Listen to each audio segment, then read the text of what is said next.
안녕하세요. 후보자님 수고 많으셨어요. 네, 네, 오늘이 선거 마지막 날인데요. 네네, 소감 한 말씀 해주시겠어요? 네.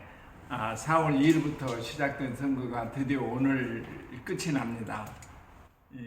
여러 가지 참 이번 선거에서는 코로나 때문에 그 전통적인 선거, 왁자지껄한 선거는 하지를 못했습니다.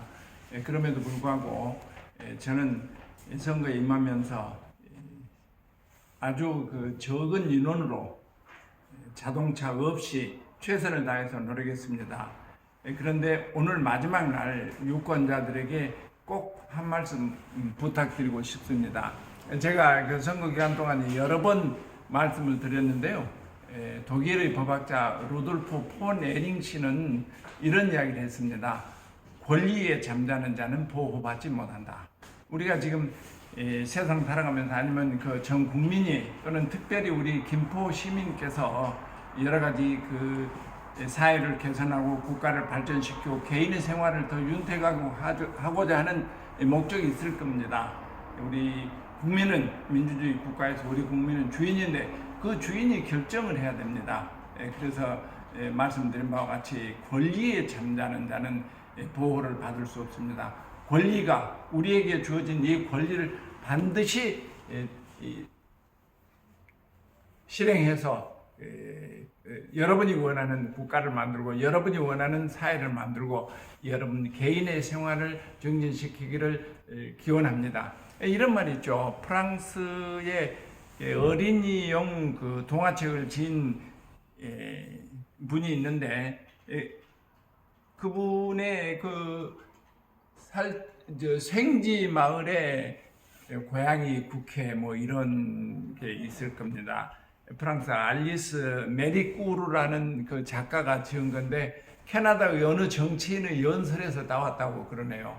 그 내용은 뭐냐면 생쥐들이 지도자를 그 고양이를 뽑는 거예요. 생쥐들의 고양이하고는 엄청나게 다른데 그 쉽게 말해서 고양이가 생쥐를 먹을 수 있고 고양이가 하는 정책이나 정견이 생쥐를 이해할 까닭이 없는 거죠. 그래서 생쥐들이 그러나 그 소설에서 그 만화에서 나오는 구성은 생쥐들이 고양이를 뽑는 거예요. 정치 지도자들을 우리 국회 같으면 300명 뭐 뽑는데 어떨 때는 그 검은 고양이를 뽑아보니 이 너무 악독하고 생쥐를 위한 정책을 전혀 안 쓰는 거예요. 그래서 이번에는 그러면 다음 선거에 4년 후에는 하얀 고양이를 뽑아보는 거예요. 하얀 고양이를 뽑아도 살이 진득진득 찌고 생쥐의 생활하고는 전혀 관계가 없는 정책을 펴는 겁니다. 그래서 결국 생쥐들은 그러면 회색 고양이를 뽑아보자. 그래서 여러분 어떻습니까? 똑같습니다, 결과가. 그래서 어떤 그 생쥐가 우리가 고양이를 뽑지 말고 고양이는 흰 고양이나 뭐 검은 고양이나 얼룩 고양이나 똑같으니 우리 생쥐를 대표로 뽑으면 어떠냐? 이런 이야기를 해서 결국은 생쥐 나라에는 고양이가 대표가 되는 게 아니고 생쥐가 대표가 돼야 된다는 그런 어린이용 만화책인데요. 이게 여기서 그 어린이용 만화책이기 때문에 어른들은 생각할 필요가 없느냐? 아닙니다. 우리가 반드시 생각해야 될 게 우리 한국 전통의 정치가 이때까지 박정희 대통령을 시작으로 한 물론 그 전에 이승만 대통령부터 있었습니다만은 이 공화당 민주공화당 계열이 지금까지 새누리당, 한나라당, 뭐 한국당 이렇게 해서 지금 미래통합당이 이르렀습니다.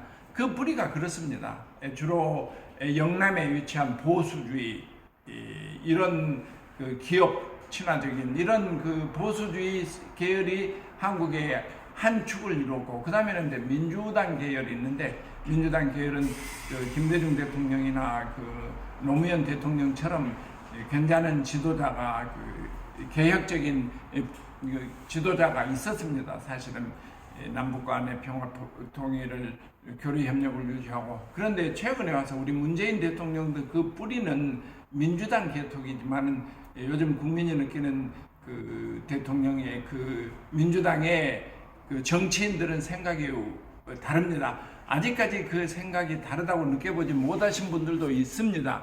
그러나 제가 생각할 때는, 제가 판단할 때는, 정책적으로서 제가 판단할 때는 아직 이번에 그 민주당 정부는, 문재인 대통령 정부는 촛불에 의해서 박근혜 대통령의 무능과 최순실의 국정농단에 때문에 국민들이 1,700만 국민들이 한 달여 동안 그 촛불을 들어서 바뀐 정부인데, 문재인 대통령 정부인데, 문재인 대통령 정부의 정치인들도 마찬가지다. 흰 고양인지 검은 고양인지 회색 고양인지 모르지만은 고양이들을 위한 정책을 펴는 그 정치인들이 아닌가 하는 생각을 해봅니다. 그래서 저는 감히 여러분에게 말씀드립니다. 전국에 계신 청취자 여러분에게는 민생당을 뽑아서, 민생당은 바로 생지의 그 대리인으로 활동할 수 있습니다. 저 박채순도 버스를 타고 서울을 왕복하고, 또 골드라인을 타고 서울을 왕복하면서 늦게 공부를 했고, 그러니까 우리 생쥐 생활을 하는 여러분이 생쥐, 죄송합니다. 여러분을 생쥐라고 해서 그 만화책에 나오는 이야기를 빌리자면, 생쥐 대표를 뽑아달라는 겁니다. 고양이 대표를 뽑아야 아무리 고양이를 위한 그 정치만을 할 수밖에 없는 그런 상황입니다. 아무튼 그 외국 사람들, 외국 작가들의 이야기를 해서 오늘 말씀드립니다. 마지막 날 반드시 권리에 의해 잠들지 말고 투표를 해주실 것, 또는 우리와 같은 사람, 서민 아파트에 사면서 우리 생쥐가 생활하는 그 방법, 그러니까 서민 아파트에 사면서 서민으로 생활을 하고 매일 아침 교통, 매일 저녁 교통의 그 고통의 어려움을 겪고 있으면서 어린아이들, 손주들이 학교, 과밀학교에 가는 것을 해결해야 되고, 노인 세대로서 노인이 복지 혜택을 누려야 하는, 그래서 안락하고 편안한 삶을 김포에서 살 수 있는 그런 생쥐를 뽑아야 된다고 저는 강조하고 싶습니다. 국민 여러분, 주민 여러분, 김포 시민 여러분, 반드시 투표해 주시고, 그 투표를 잘 선택해서 그들만을 위한 1당과 2당, 고양이들만을 위한 세상이 되지 않도록 투표해 주시기를 간절히 기원드립니다. 오늘 마지막 날입니다. 내일 투표일입니다. 내일 투표하시지 않은 국민 여러분, 절대 반드시 투표해서 우리 이익을 대변할 수 있는 그런 지도자를 뽑아주시기를 간절히 부탁드립니다. 저 또한 열심히 세상을 살았습니다. 바르게 살아왔습니다. 바르게 산 사람이 내일 생활도 바를 겁니다.